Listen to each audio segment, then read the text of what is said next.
Nuh payg'ambar davrida parchalanishning aniq belgilarini ko'rish mumkin edi, lekin yer hali ham Xudoning inoyatining ne'matlari bilan boy va go'zal edi. To'plar ulkan daraxtlar bilan qoplangan bo'lib, uzunning meva to'la shoxlarini ko'tarib turardi. Keng, bog'dek tekisliklar yashil o'simliklar bilan qoplangan edi va minglab gullarning hididan shirin edi. Yerning mevalari juda xilma-xil edi va deyarli cheksiz edi. Daraxtlar o'lchami, go'zalligi va mukammal nisbati bilan hozirgi kunda topiladiganlardan ancha ustun edi. Ularning yog'ochi nozik to'qimalarga ega va qattiq, toshga o'xshash va deyarli shunday mustahkam edi. Oltin, kumush va qimmatbaho toshlar ko'p edi. Inson zoti hali o'zining dastlabki kuchini saqlab qoldi, lekin odam hatto daraxtga kirish imkoniga ega bo'lganidan beri bir necha avlod o'tdi. Bu hayotni uzaytirish uchun edi va insonning mavjudligi hali ham asrlar bilan o'lchanardi.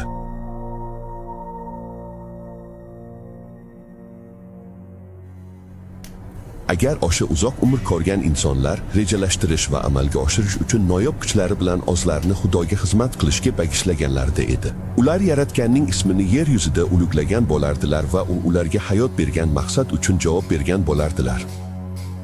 Lekin ular buni amalga oshira olmadilar. Ko'p ulkanlar bor edi, baland bo'yli va kuchli odamlar, donoligi bilan mashhur.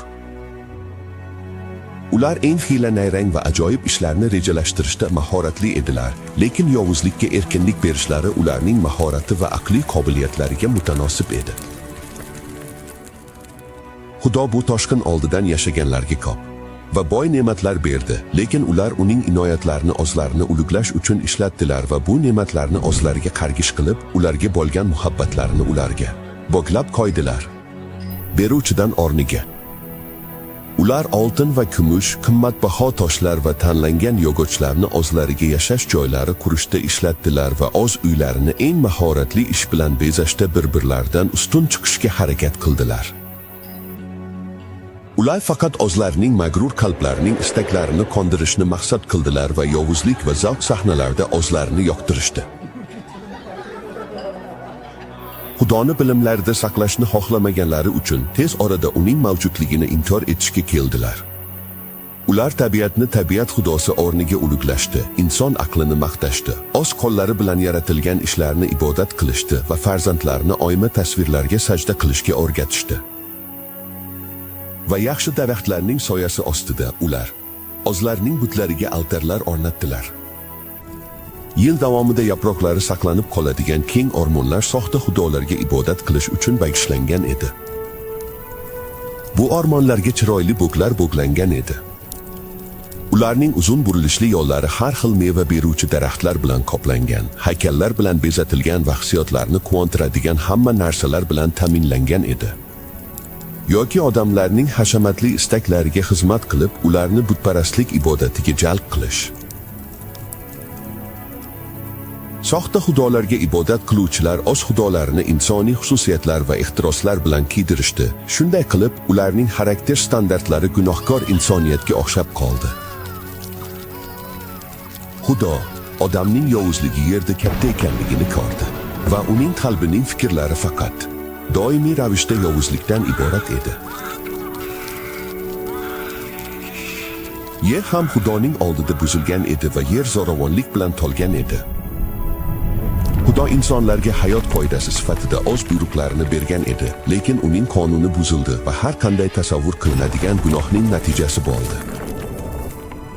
Odamlarning yovuzligi ochiq va jasur edi, adolat tuproqda ezilgan va zulmga uchraganlarning faryodlari osmonga yetib bordi. Dunyo o'zining bolalik davrida edi. Yana yovuzlik shunchalik chuqur va keng tarqalgan ediki, Xudo uni endi ko'tara olmay qoldi. U dedi, men yer yuzasidan yaratgan odamni yo'q qilaman. U o'z ruhining doimiy ravishda gunohkor avlod bilan kurashmasligini e'lon qildi. Agar ular o'z gunohlari bilan dunyoni va uning boy xazinalarini ifloslashni to'xtatmasa, ularni o'z yaratilishidan o'chirib tashlaydi va ularni baraka berishdan zavq olgan narsalarni yo'q qiladi. U dalalardagi hayvonlarni va oziq-ovqatni ta'minlaydigan o'simliklarni yo'q qiladi. Va ularning go'zal yerlarini bir katta vayronalik va xarobaga aylantiradi.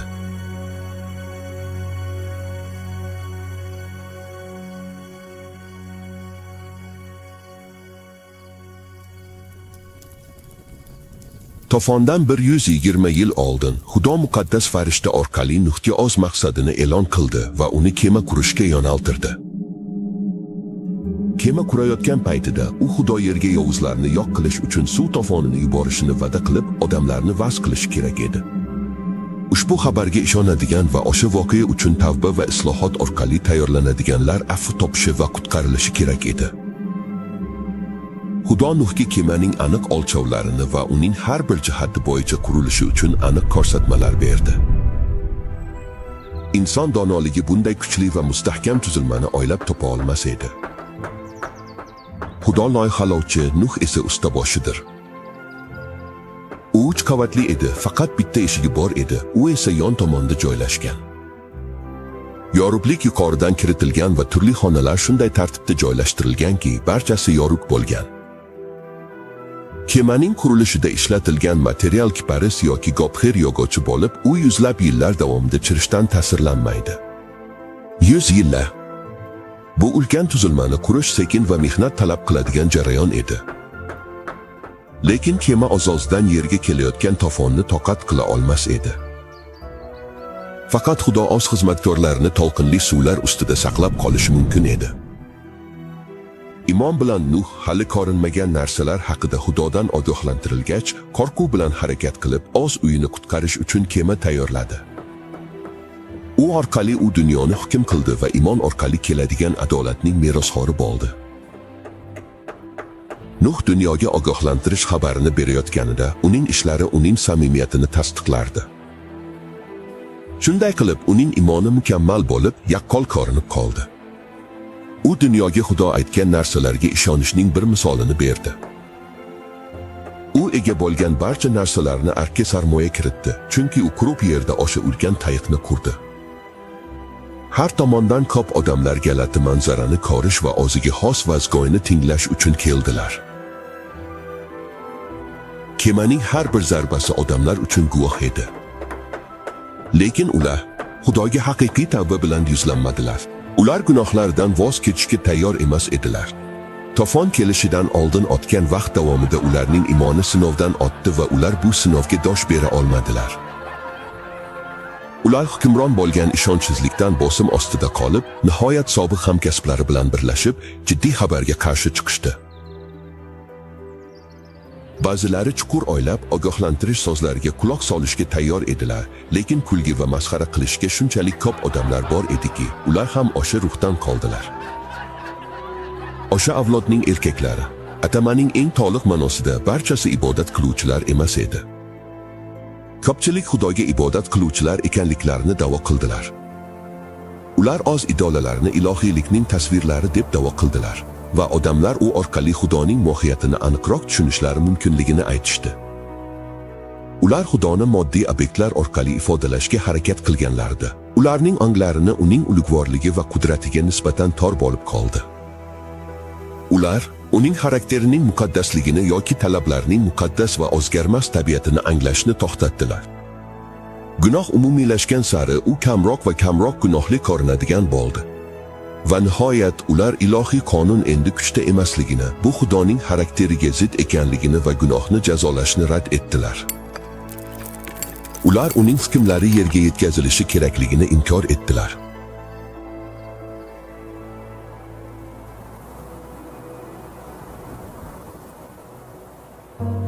Agar o'sha avlodning erkaklari ilohiy qonunga bo'ysunishganida, ular Xudoning ovozini xizmatkori ogohlantirganida tanib olishardi. Lekin ularning onglarini yorug'likni rad etish shunchalik kor qildiki, ular Noaning xabarini bir aldamchilik deb hisoblashadi. To'g'ri tomonda ko'pchilik yoki ko'p ovozlar yo'q edi. Dunyo Xudoning adolati va qonunlariga qarshi chiqdi va Noa fanatik sifatida qaraldi. Dunyo aldangan qariyani ahmoqligida quvnoqlik qildi. Xudoning oldida qalbini egmasdan, ular o'zlarining itoatsizliklari va yovuzliklarini davom ettirdilar, go'yo Xudo ularga o'z xizmatkori orqali gapirmaganidek. Lekin Noah bo'ron o'rtasida toshdek mustahkam turdi. Ommaviy nafrat va masxara bilan o'ralgan holda, u o'zining muqaddas halolligi va sadoqatli imoni bilan ajralib turdi. Uning so'zlariga Xudoga bo'lgan aloqasi bilan birga kuch berildi. Uni cheksiz qudrat kuchida kuchli qildi. Shu bilan birga 120 yil davomida uning jiddiy ovozi o'sha avlodning quloqlariga tushdi. Inson aqli hukm qilishi mumkin bo'lgan voqealar haqida bu voqealar mumkin emas edi. To'fon oldidagi dunyo asrlar davomida tabiat qonunlari o'zgarmas deb hisoblagan. Takrorlanuvchi fasllar o'z tartibida kelgan edi.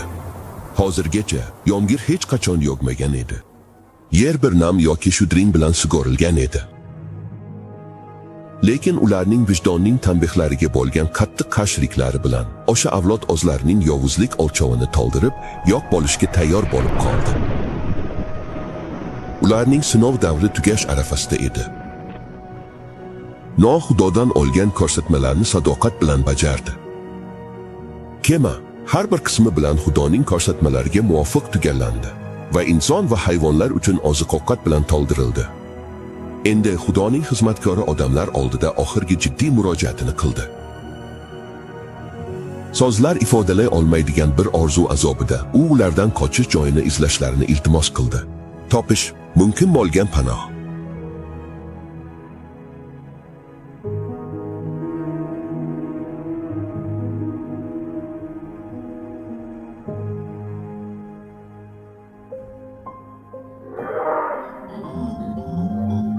Har xil hayvonlar eng qattiqidan tortib eng yumshoqigacha to'qlardan va o'rmonlardan kelayotganini ko'rish mumkin edi. Ular tinchlik bilan kemaga tomon yo'l olishardi.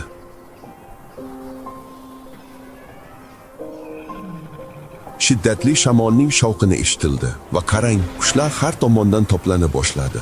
Ularning soni osmonni qoraytirib yubordi va mukammal tartibda ular kemaga otishdi. Hayvonlar Xudoning buyruqlariga itoat qildi, insonlar esa itoatsiz bo'ldi.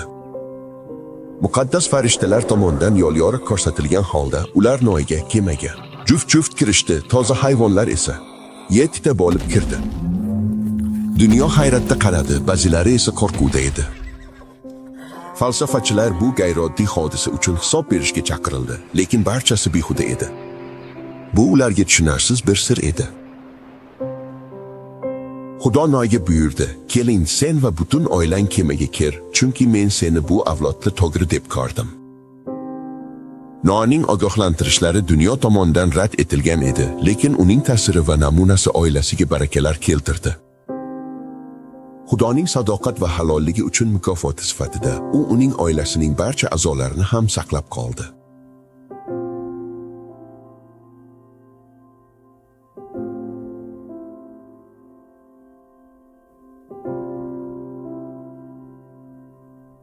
Rahm shafqat gunohkor avlod uchun iltijo qilishni to'xtatdi. Daladagi hayvonlar va havodagi qushlar panoh joyiga kirishdi. Noah va uning oilasi kemaning ichida edi va Rabbiy uni ichkariga yopdi. Ko'zga porlaydigan yorug'lik chaqnaydi va chaqmoqdan ham yorqinroq bir shonli bulut osmondan tushib, kemaning kirish joyi oldida to'xtab qoladi. Ichkaridagilar uchun yopish imkonsiz bo'lgan ulkan eshik ko'rinmas qo'llar tomonidan sekinlik bilan o'z joyiga siljidi. Noah ichkarida yopilgan edi va Xudoning rahm shafqatini rad etganlar tashqarida qoldi. O'sha eshikda osmon muhrlangan edi. Xudo uni yopdi va faqat Xudo uni ochishi mumkin edi. Noah va uning oilasi kemaga kirgandan so'ng 7 kun davomida kelayotgan bo'ronning hech qanday alomati ko'rinmadi.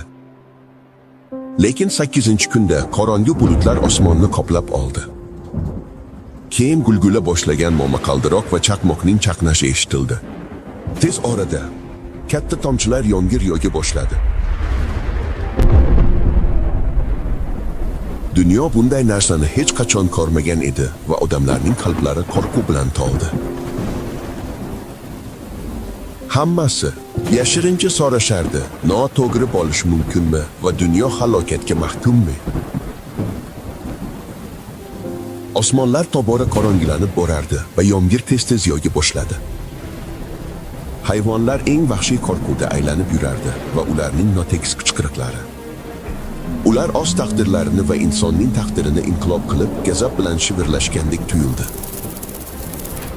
Keyin buyuk chuqurlikning buloqlari ochildi va osmonning derazalari ochildi. Bulutlardan kuchli sharsharalar kabi suv paydo bo'ldi. Daryolar o'z chegaralardan chiqib vodiylarga tolib ketdi. Yerdan suv quvurlari tasvirlab bo'lmaydigan kuch bilan portlab chiqdi. Ulkan toshlarni yuzlab fut balandlikka otib yuborib, ular yerga tushganda chuqurga kirib ketdi. Inson qurbonliklari taklif qilingan oltarlar buzib tashlandi va ibodat qiluvchilar tirik Xudoning qudratidan qo'rqib titrardi. Va ularning buzilishlari va butparastliklari ularning halokatini chaqirganini bilish. Bo'ronning zo'ravonligi oshgani sayin daraxtlar, binolar, toshlar va tuproq har tomonga uloqtirildi. Odam va hayvonlarning qo'rquvi tasvirlab bo'lmaydigan darajada edi. Bo'ronning gulgulasi ustida Xudoning hokimiyatini rad etgan bir xalqning injiqligi eshitildi. Boshqalar qo'rquvdan jahl bilan kemaga qarab qo'llarini cho'zib, ichkariga kirish uchun iltimos qilishardi. Lekin ularning iltimoslari behuda edi. Nihoyat vijdon Xudoning osmonlarda hukmronlik qilayotganini bilishga uyg'ondi.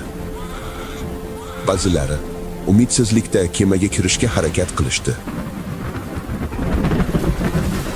Lekin mustahkam qurilgan tuzilma ularning harakatlariga qarshi turdi.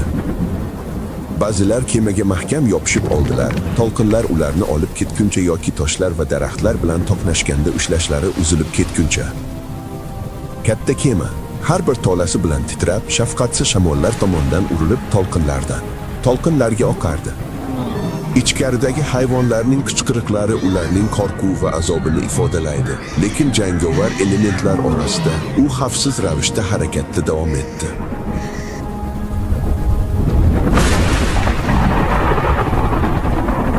Ba'zi odamlar bolalarini va o'zlarini kuchli hayvonlarga bog'lab qo'yishdi, chunki ular hayotga juda sodiq ekanligini bilishardi va ko'tarilayotgan suvdan qochish uchun eng baland joyga chiqishardi.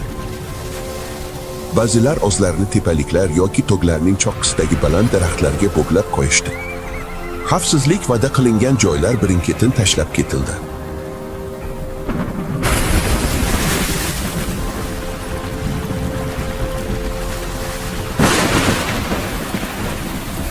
Suvlar yanada ko'tarilgani sari odamlar eng baland to'qlarga qochishga harakat qilishdi.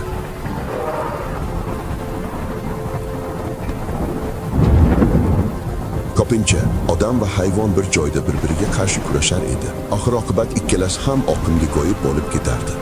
Eng baland cho'qqilardan odamlar cheksiz okeanga nazar tashladilar. Xudoning xizmatkori tomonidan berilgan jiddiy ogohlantirishlar endi masxara va kamsitish mavzusi bo'lib tuyulmasdi. Qanday qilib o'zlarini halok etgan gunohkorlar o'zlarining e'tiborsiz qoldirgan imkoniyatlarini orzu qilishardi? Qanday qilib ular bir soatlik sinov, yana bir rahm-shafqat imtiyozi, Nuhning lablaridan bir chaqiriq uchun iltimos qilishardi? Lekin rahm-shafqatning shirin ovozi endi ularga eshitilmaydi. Sevgi, adolat kabi Xudoning hukmlari gunohga to'siq qo'yishini talab qildi.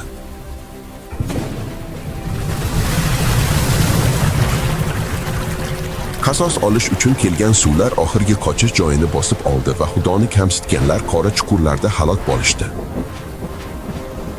Xudoning so'zi bilan o'sha paytdagi dunyo suv bilan to'lib halok bo'ldi. Lekin hozirgi osmon va yer xuddi shu so'z bilan saqlanmoqda, olov uchun tayyorlanmoqda, qiyomat va gunohkor odamlarning halokati kuni uchun. Yana bir bo'ron kelmoqda va gunohkorlar halok bo'ladi.